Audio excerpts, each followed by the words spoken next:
नमस्कार, किसान समाचार में आप सभी का स्वागत है। सबसे पहले मुख्य समाचार। प्रधानमंत्री नरेंद्र मोदी ने तमिलनाडु के मुख्यमंत्री एम.के. स्टालिन से की बात। पीएम ने चक्रवात फेंजल से उत्पन्न बाढ़ की स्थिति पर की चर्चा। पीएम मोदी ने हर संभव मदद का दिया आश्वासन। फेंजल ने तमिलनाडु और पुडुचेरी में मचाई है भारी तबाही।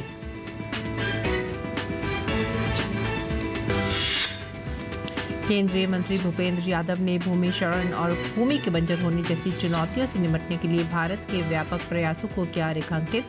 कहा, भूमि को बंजर होने से बचाने और सूखे की स्थिति का सामना करने की दिशा में भारत की यात्रा परिवर्तनकारी, प्रतिबद्धता, नवाचार और सतत विकास के रूप में जारी।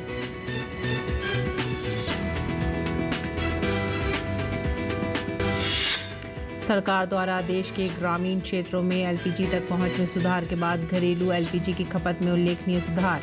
2016 में शुरू की गई पीएमयूवाई का उद्देश्य देश भर के गरीब परिवारों की वयस्क महिलाओं को प्रदान करना है जमा राशि के बिना एलपीजी कनेक्शन।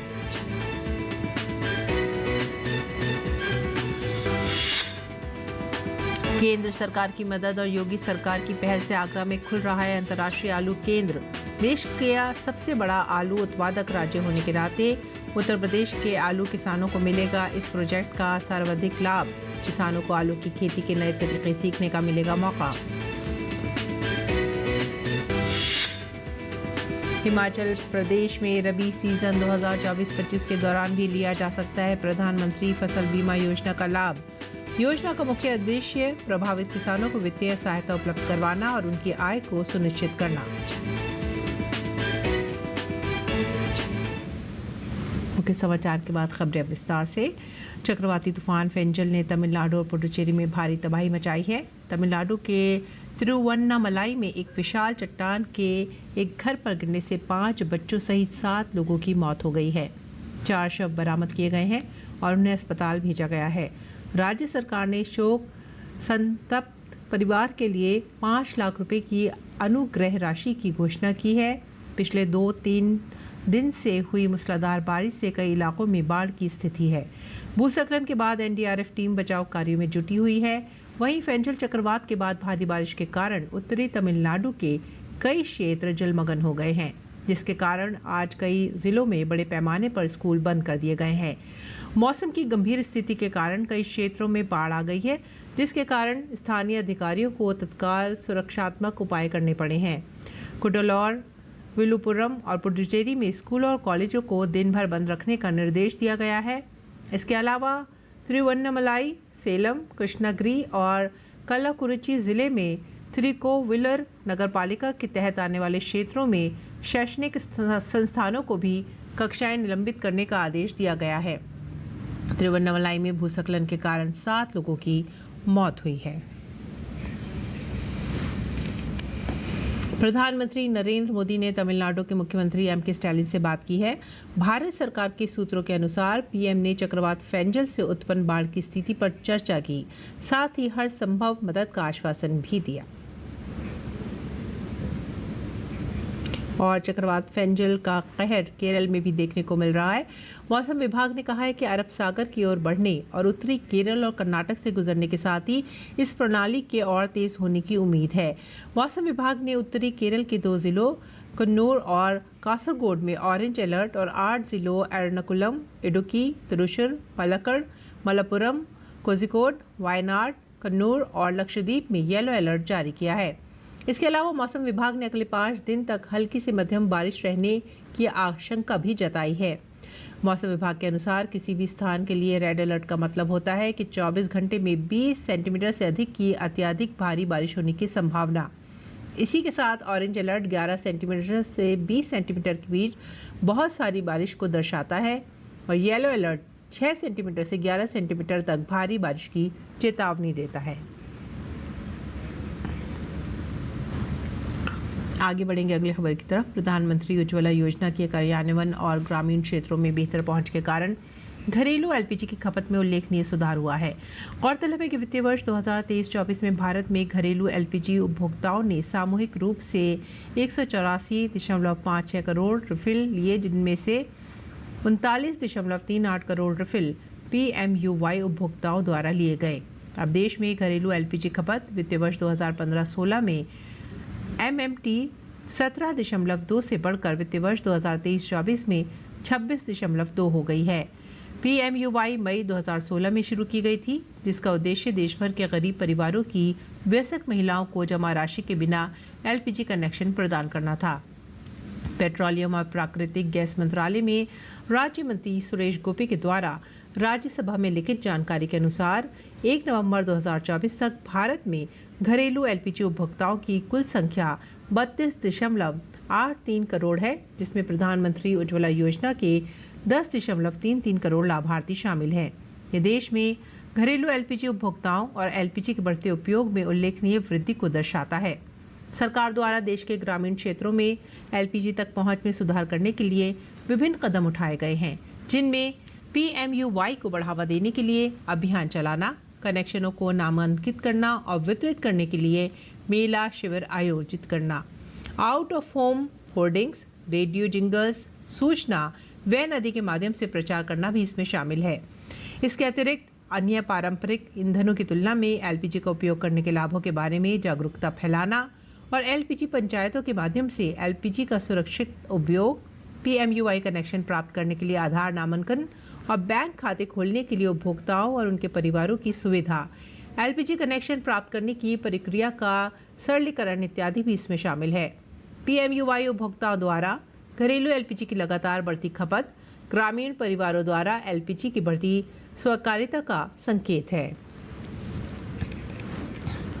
सऊदी अरब के रियाद में हो रहे यूएनसीसीडी के कॉप 16 के अंतर्गत केंद्रीय पर्यावरण, वन और जलवायु परिवर्तन मंत्री भूपेंद्र यादव ने भूमि क्षरण और भूमि के बंजर होने जैसी चुनौतियों से निपटने के लिए भारत के व्यापक प्रयासों को रेखांकित किया है।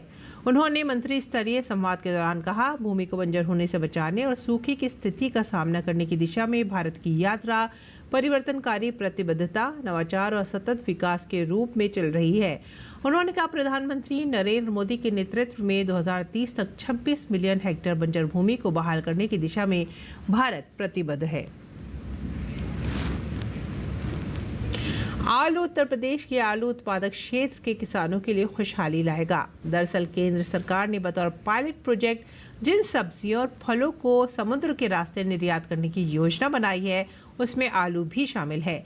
उत्तर प्रदेश देश का सबसे बड़ा आलू उत्पादक राज्य है। यहाँ कन्नौज, फर्रुखाबाद समेत कई जिलों में आलू की दोहरी फसल ली जाती है। ऐसे में इस प्रोजेक्ट का सर्वाधिक लाभ भी उत्तर प्रदेश के आलू की बुआई करने वाले किसानों को ही मिलेगा। केंद्र सरकार की मदद और योगी सरकार की पहल से आगरा में अंतर्राष्ट्रीय आलू केंद्र CIP का केंद्र खुल रहा है। करीब 10 हेक्टेयर जमीन पर बनने वाले इस केंद्र के निर्माण में करीब 120 करोड़ रुपए की लागत आएगी। इस केंद्र से किसानों को बेहतर क्वालिटी के आलू के बीज मिल सकेंगे। इससे फसल के उत्पादन का लाभ किसानों को बड़ी आय के रूप में मिलेगा। केंद्र में आलू की अधिक उत्पादकता वाली और प्रसंस्करण योग्य किस्में भी विकसित होंगी। आलू के बीजों की कमी भी दूर होगी। किसानों को आलू की खेती के नए तरीके सीखने का भी मौका मिलेगा। प्राकृतिक आपदाओं जैसे सूखा, बाढ़, जलभराव और ओलावृष्टि से फसलों को होने वाले नुकसान की भरपाई के लिए प्रधानमंत्री फसल बीमा योजना का लाभ रबी सीजन 2024-25 के दौरान भी लिया जा सकता है। इस योजना के तहत हिमाचल प्रदेश के जिला हमीरपुर की सभी तहसीलें और उप तहसीलें गेहूं की फसल के लिए अधिसूचित की गई हैं। जिले के किसान 15 दिसंबर तक अपनी फसल का बीमा करवा सकते हैं।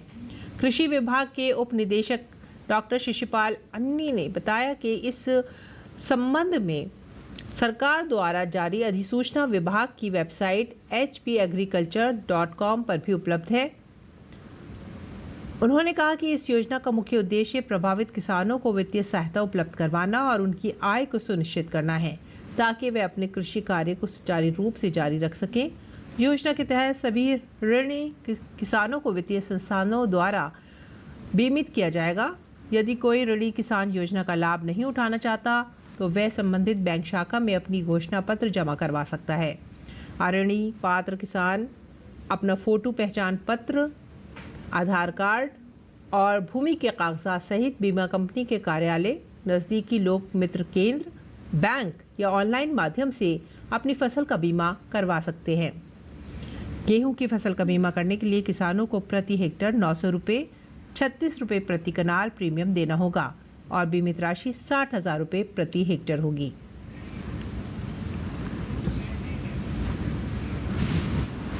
आगे बढ़ेंगे अगली खबर की तरफ। सरकार एथनॉल मिश्रित पेट्रोल कार्यक्रम के अंतर्गत पेट्रोल में एथनॉल के मिश्रण को बढ़ावा दे रही है। जानकारी के अनुसार एथनॉल मिश्रित पेट्रोल कार्यक्रम के तहत पेट्रोल के साथ एथनॉल का मिश्रण एथनॉल आपूर्ति वर्ष 2018-19 में 188.6 करोड़ लीटर से बढ़कर वर्ष 2023-24 में 700 करोड़ लीटर से अधिक हो गया है। गौरतलब है कि वर्ष 2019 से एथनॉल मिश्रित पेट्रोल बेचने वाले रिटेल आउटलेट की संख्या में लगातार वृद्धि हुई है।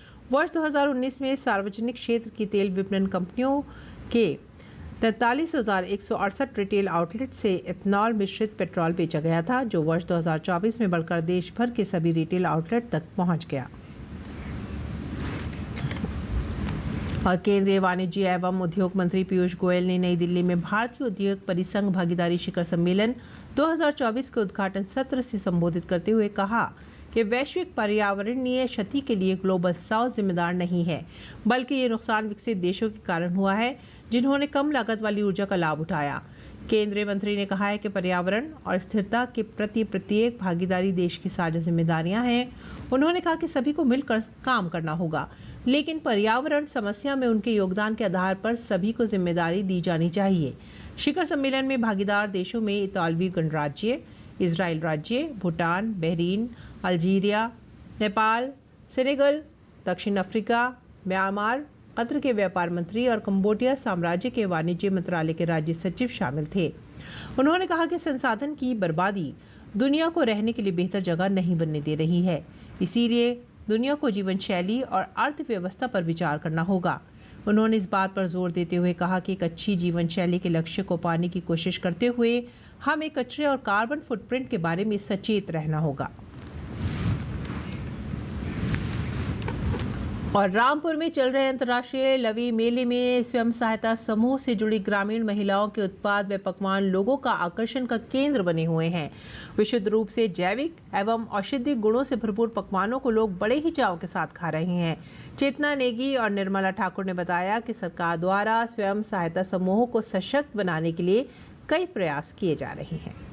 गया है, ये बहुत ही हमें फ्री ऑफ कॉस्ट दिया गया और बहुत अच्छी बात है। हम यहाँ पे आके काम कर रहे हैं और स्पेशली हम मिलेट्स पे काम कर रहे हैं। हमने NRLM के तहत यहाँ पे स्टॉल दिया है लवी मेले में और हमें लोकल चीज़ों को मतलब प्रमोट करने के लिए यहाँ पे स्टॉल दिया है। और हम चाहते हैं जो मतलब ये हेल्दी चीज़ें हैं जो आजकल विलुप्त हो रहे हैं ना, ये लोकल अनाज हैं, ये सब विलुप्त हो रहा है सर।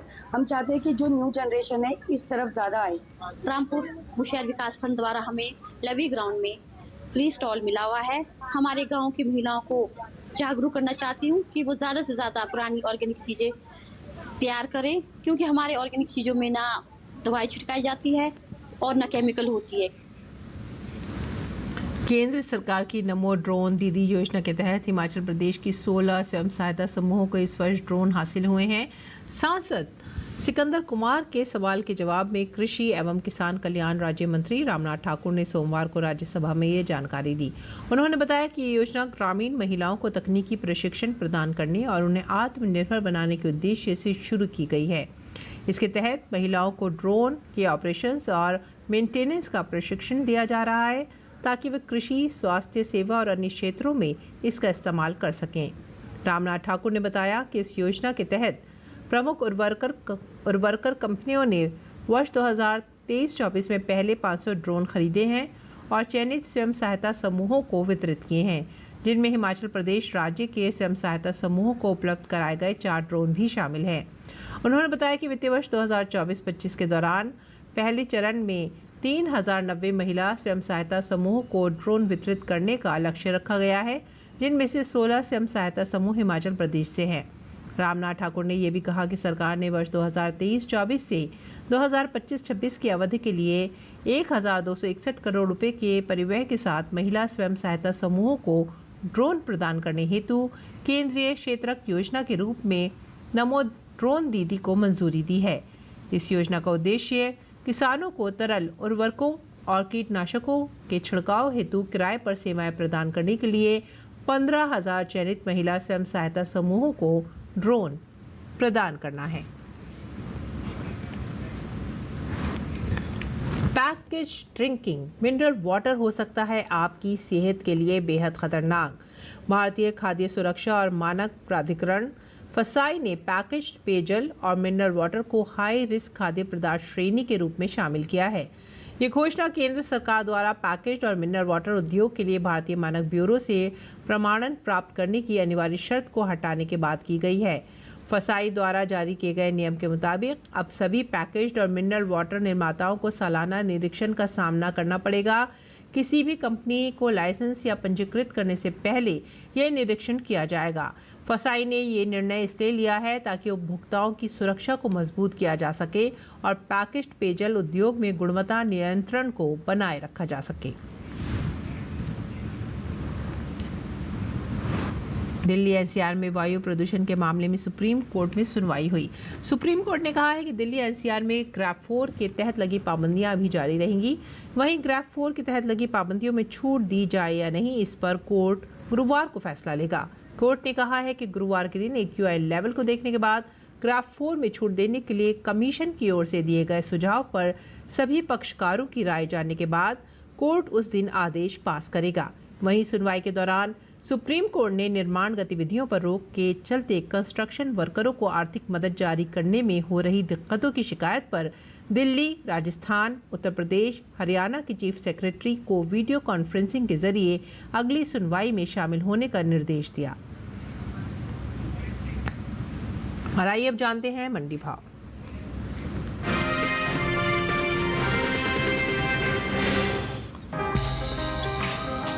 कृषि उपज मंडियों में इन दिनों चने की आवक सामान्य बनी हुई है। सोमवार को चने का कारोबार उतार चढ़ाव के साथ हुआ, जबकि कुछ मंडियों में इस दौरान चने के सौदे बिना किसी फेरबदल के साथ हुए। एगमार्कनेट के मुताबिक गुजरात की राजकोट मंडी में चने के सौदों में बढ़त देखने को मिली। 30 नवंबर को चने का भाव रहा 6025 रुपए, जो 2 दिसंबर को 325 रुपए चढ़कर 6350 रुपए प्रति क्विंटल हो गया। उत्तर प्रदेश की फैजाबाद मंडी में चने का कारोबार तेज भाव पर हुआ। यहाँ 30 नवंबर को चने का भाव 7385 रुपए था। 2 दिसंबर को इसमें 5 रुपए की बढ़त हुई और भाव 7390 रुपए हो गया। जबकि राजस्थान की कोटा मंडी की बात करें तो यहाँ चने के कारोबार में स्थिरता देखने को मिली। यहाँ 30 नवंबर को चने का भाव था 6100 रुपए। 2 दिसंबर को इसमें कोई बदलाव नहीं आया और भाव 6100 रुपए प्रति क्विंटल पर ही बना रहा।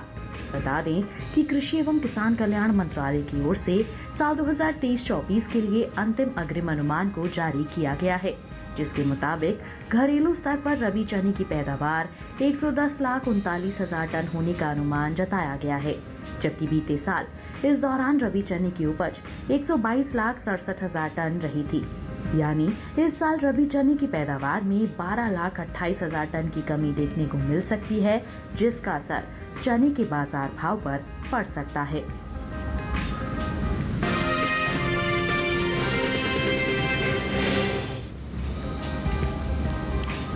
ज्यादातर कृषि उपज मंडियों में सोमवार को गेहूं का कारोबार मजबूती के साथ हुआ, जबकि कुछ मंडियों में गेहूं के भाव में कोई बदलाव देखने को नहीं मिला। एगमार्कनेट के मुताबिक गुजरात की जंबूसर मंडी में गेहूं के सौदे मजबूती के साथ हुए। यहां 30 नवंबर को गेहूं का भाव था 2400 रुपए, जो 2 दिसंबर को 600 रुपए उछलकर 3000 रुपए प्रति क्विंटल हो गया। इसी तरह राज्य की धोराजी मंडी में तेजी के साथ कारोबार हुआ।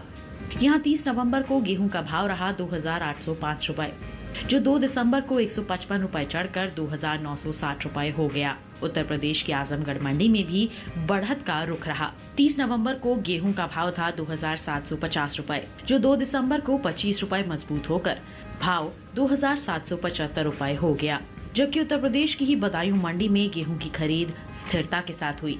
यहाँ दोनों दिन यानी 30 नवंबर और 2 दिसंबर को भाव 2710 रुपए पर बरकरार रहा। बात कुल गेहूं की पैदावार की करें तो घरेलू स्तर पर इस साल गेहूं की उपज में बढ़त देखने को मिल सकती है। हाल ही में कृषि मंत्रालय की ओर से अंतिम अग्रिम अनुमान को जारी किया गया है, जिसके अनुसार देश में साल 2023-24 के दौरान गेहूं की पैदावार 11,32,92,000 मीट्रिक टन होने का अनुमान जताया गया है।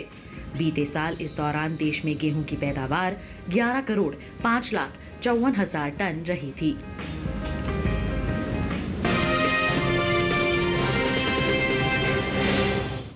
और आइए बात करते हैं मौसमी खेती की। किसान इस मौसम में कैसे रखें अपनी खेती का ख्याल, देखते हैं।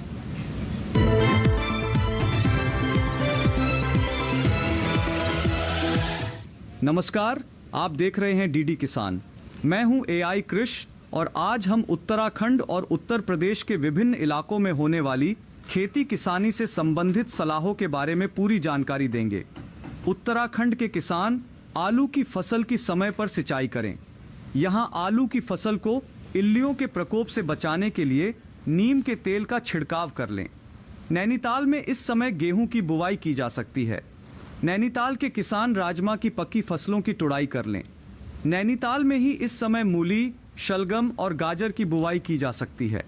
नैनीताल में प्याज, शिमला मिर्च और टमाटर की नर्सरी लगाई जा सकती है। उत्तराखंड के किसान अमरूद के पके फलों की तुड़ाई कर लें। यहाँ के किसान चुकंदर की यूरोपीय किस्मों की बुवाई कर लें। यहाँ के गन्ना किसान गन्ने की फसल की आवश्यकता अनुसार सिंचाई करें। उत्तर प्रदेश के किसान धान की पकी फसलों की कटाई कर लें। उत्तर प्रदेश के प्रयागराज के किसान मूंगफली को जड़ सड़न से बचाने के लिए ज़रूरी कीटनाशक छिड़क लें। प्रयागराज में ही किसान बैंगन को फल सड़न रोग से बचाने के लिए ज़रूरी कीटनाशक छिड़क लें। उत्तर प्रदेश में मक्के और मसूर की विभिन्न किस्मों की बुवाई की जा सकती है। उत्तर प्रदेश के किसान इस सप्ताह सरसों की बुवाई भी कर लें। यहाँ इस समय आलू की कुफरी चंद्रमुखी, कुफरी अशोक, कुफरी बादशाह और कुफरी सिंदूरी जैसी किस्मों की बुवाई की जा सकती है। बुवाई से पहले इनके बीजों को उपचारित ज़रूर कर लें। उत्तर प्रदेश के किसान प्याज की अच्छी पैदावार के लिए प्याज की नर्सरी से खरपतवार हटा दें। यहाँ मिर्च की फसल को विषाणु रोग से बचाने के लिए इमिडाक्लोप्रिड का छिड़काव कर लें। इसी तरह कृषि और किसानों से जुड़ी हर महत्वपूर्ण जानकारी के लिए हमारे साथ जुड़े रहिए और देखते रहिए डीडी किसान। धन्यवाद।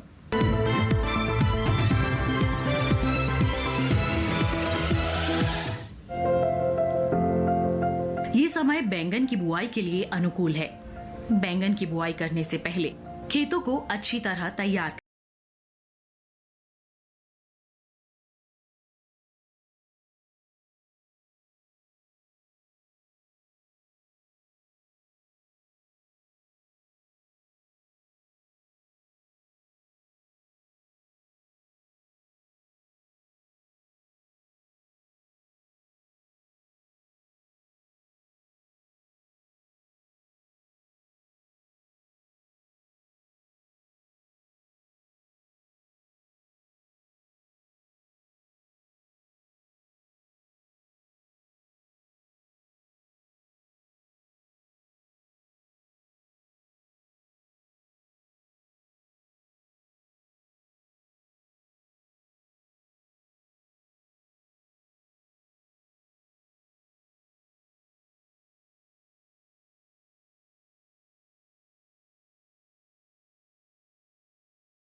खरपतवार नियंत्रण के लिए किसी भी दवा का छिड़काव विशेषज्ञों की सलाह पर ही करें।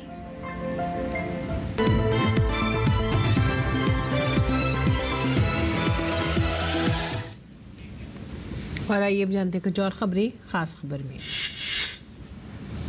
लोकसभा में कई विपक्षी दलों के हंगामे और वॉकआउट के बावजूद शीतकालीन सत्र में पहली बार चला प्रश्नकाल।